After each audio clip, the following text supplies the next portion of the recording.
Ladies and gentlemen, Black Clover has returned. Chapter, I believe, 332. I personally am a big fan of Black Clover. I don't really think it's the best series out, but it definitely has heart, and Asta is definitely carrying that heart with him. I'm excited to see this new arc. I already read the chapter beforehand. We're going to just review it. So the chapter starts off a conversation between Lucifero and our new villain. I'm not sure what his actual name is. I don't think they have actually said his name in the manga officially yet. I've heard Lucius. I've heard Astaroth. It could just be Julius, because it could just legit be the Wizard King, except from a different time period. But it's a conversation between him and Lucifero, just Lucifero reflecting upon his defeat in the previous arc from Asta and Libe. And my magical power was the greatest in the world, he says. That's true, but in this world, we're the ones with the most brilliant magic. We humans. That line was spoken by our villain. And I think that was an interesting line. Then it cuts over to like a year and 3 months after the Spade Kingdom War, so we have a little bit of a time skip, and there is a extraordinarily special distinguished service ceremony. Asta was actually promoted to Senior Magic Knight First Class, so it's really good to have Asta get them credentials up. Asta's been doing a lot for this kingdom. He's been doing a lot. Like, he is, no lie, a very exemplary Magic Knight, and it's so satisfying every time Asta gets the fucking credit that he deserves, because he really is putting in work for this kingdom, and everybody said he couldn't. Yeah, he's still doing it. Okay, so we also realize that we also get informed that Yuno has actually become a Grand Magic Knight, so he's a little bit in a higher tier than Asta in terms of ranking. One thing I really, Yuno's one of my favorite characters in this entire story. He's one of my favorite anime characters, period. He actually had a really big impact on my in terms of like new generation anime characters. He's had a really big impact, but it just really hurts me that a lot of Yuno's like accomplishments and a lot of his like buffs happen off camera. Maybe I'm a little bit jaded in my opinion, but I feel like Yuno deserves a little bit more screen presence. Shit, I got a burp. Hold on. Oh shit, that's a little frustrating. However, also just as another tidbit, Yuno is the youngest Grand Magical Knight, so kudos to him. Also, we get informed that Fuegoleon, Nozel, and Mariolona have all actually been offered the Wizard King position, yet the three of them declined, which I found very odd. It makes sense why Mariolona declined. I don't know how to say her name, my bad. Fuegoleon actually says that it's too much work for her. She's not really interested in that bullshit. I don't really see why Fuegoleon and Nozel declined that offer.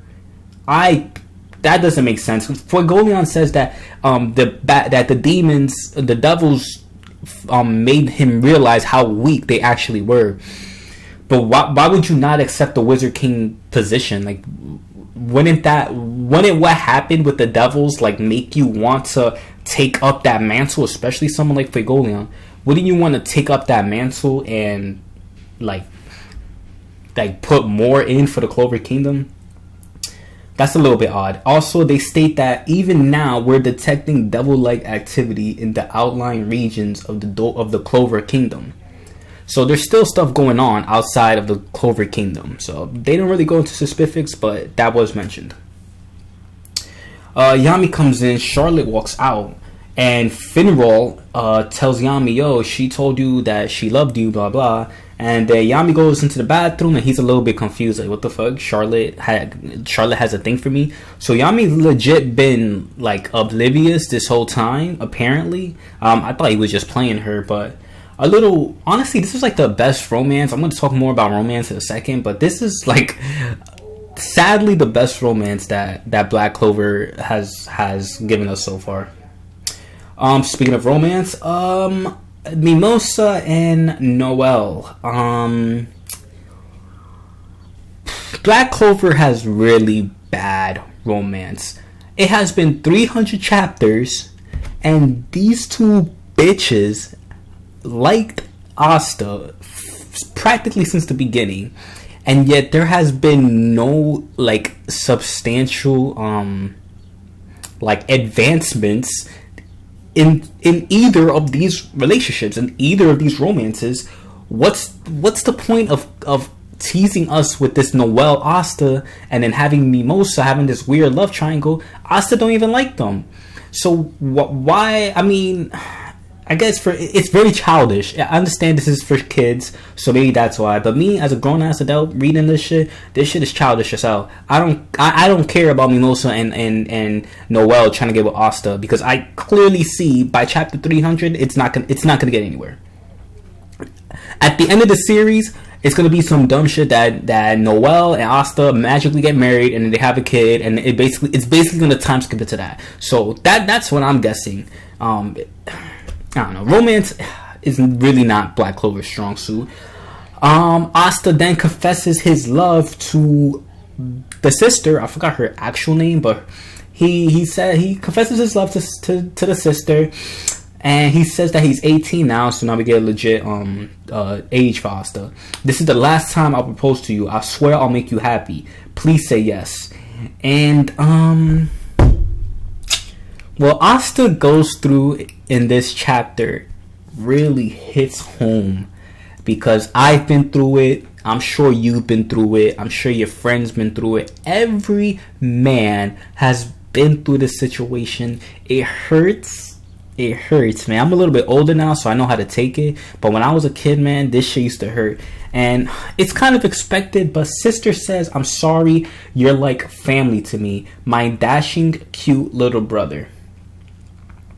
So that just hurts. That just hurts, man. Why? Okay, look, I don't think there's any women watching this, but why do y'all do that to us? Why do women do that to us? Why? That's fucked up. I mean, I guess in like a woman's perspective, if you see somebody and you have this relationship with this boy, but you know it's like a friendship, I could kind of see like the woman's perspective. But damn, in the man's perspective, it just hurts, man. That shit hurts. But Asta has a bomb ass reaction. He says, I do know that people can't always change the way they feel, so please watch over this unchanging vow of mine. And the reason I love Black Clover is symbolized in this page right here. I will become the Wizard King, and this is the reason I fuck with Black Clover, because of the drive, the determination that this boy has. Never did his dream waver. This is an unwavering man who has a goal in mind, and he is sacrificing anything to achieve that. And that's something that I could learn from, because I have a lot of goals myself that I have not been working towards. And maybe I should be more like Asta and be a little bit more determined, have a little bit more motivation, maybe find something to motivate myself. Sweet moment from sister. She says, I know you'll be able to do it. Apparently this is like the first time she says that to him. I'm not actually sure. And the conversation gets interrupted by our villain, Lucius Astaroth, Julius, whoever this gentleman is. He says, congratulations, you've arrived. This is your final destination. And that's where the chapter ends. So this is pretty much just like a introductory chapter, trying to, you know, set us up for this new arc. And it looks like we're just going to start the arc next week or next chapter. And that's something I love about Black Clover is the pacing. The pacing is always action on top of more action. Once the action's over, there's more action on top of that. Black Clover has pretty excellent pacing. And that's the end of the chapter. Seems like we're just gonna start. We're gonna skip all the bullshit and we're just gonna start. He says this is your final destination. It seems like he's talking to Asta. He might be talking to somebody else, honestly, because he's like looking forward and Asta's looking to the side. So like he crept up from the side when Asta was talking to his sister, and then Mimosa and Noelle are there too. So he could be talking to any of them. Most likely you'll assume that he's talking to Asta. And I'm very interested in seeing, in understanding what exactly this villain wants, what their goal is, who this person even is. Because like I guess it's Julius. I guess it's like our best bet is that it's Julius from the future who came back to do something. It's some like time travel craziness going on with this character, and I really hope that there's a bit of dialogue between him and Asta. I hope he says, "Yo, this is my plan. This is who I am. This is my goal." And of course, Asta having anti-magic probably is gonna is a piece in the chessboard that this motherfucker is playing on right now. So yeah, we gonna wait for the next chapter, man. This shit gonna be exciting.